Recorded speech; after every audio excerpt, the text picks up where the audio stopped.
Chapter 7 The Diamond Studs. Milady received Richelieu's letter, and 2 weeks later she sent the following reply. I have the 2 diamond studs, but I shall need money to get to Paris, Milady. Richelieu figured out that it would take 5 days to send the money to England, and another 5 days for Milady to return to Paris.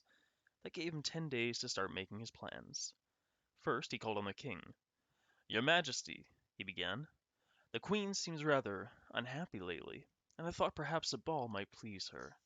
Then she could wear the 12 magnificent diamond studs you gave her on her birthday. Splendid idea, exclaimed the king. I shall inform her Majesty of the ball immediately. When shall we have it? 10 days from now will be fine, sire. Fine, fine. I shall tell her Majesty to plan for a ball on October 3rd. And do not forget to tell her how much you want to see her wearing the diamonds. King Louis hurried to the Queen's apartment and told her of the ball in her honor in 10 days' time. When he informed her that she was to wear the diamond studs, she gasped and turned pale. Once the king had left, the Queen fell to her knees and buried her head in her hands. I am lost, she sobbed. The cardinal must know that I do not have the studs, and he plans to disgrace me at the ball.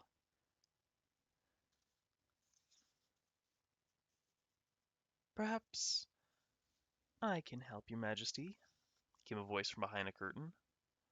Oh, Constance, you heard. Is there anyone who can get the studs back from the Duke? I will find a messenger I can trust, said Constance, but he would need a letter in your hand for the Duke to believe him. Yes, yes, cried the Queen as she hurried to her desk. After she wrote the letter, she handed it to Constance along with the bag containing 1,000 pistoles. This will reward you and your messenger, my dear. If you succeed, you will have saved my honor. Constance returned home and burst in on her husband, whom she hadn't seen for a week. We must have a talk, she said. You can do a good deed and make a great deal of money. A great deal of money, said Bonacieux, wetting his lips at the thought. 1,000 pistoles if you will deliver a letter to an important person in London. London? More plots, nothing but plots, he cried. Plots can only put me back in Bastille. I know all about these plots from the cardinal, and I want no part of them. The cardinal? You have seen the cardinal? Yes. He called me his friend and gave me 100 pistoles, said Bonacieux, proudly holding up the bag of gold coins. So I would not allow you to get involved in plots against him or against France, just for the sake of the Queen. Constance trembled as she realized how close she had come to betraying the Queen to this weak, greedy, cowardly man. And Bonacieux realized that he had missed an opportunity to learn some information which might be useful to the cardinal, so he decided to try and find out more about the trip. My dear Constance, he said sweetly, since I love you so, I cannot refuse you. To whom must I take that letter? No, never mind, she said, realizing the game her husband was playing.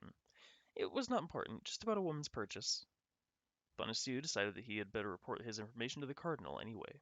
He told his wife that he had an important business appointment, but he would return soon to escort her back to the palace. As soon as the door shut behind him, Constance exploded. You weren't bad enough before this, she shouted, but now you're a spy for the cardinal. I never loved you, you villain, but now I hate you. I swear you shall pay for this. No sooner had she uttered these words than a knock on the ceiling made her raise her head. A voice called down through a hole. Come up the back way, my dear Constance. Perhaps I can help you.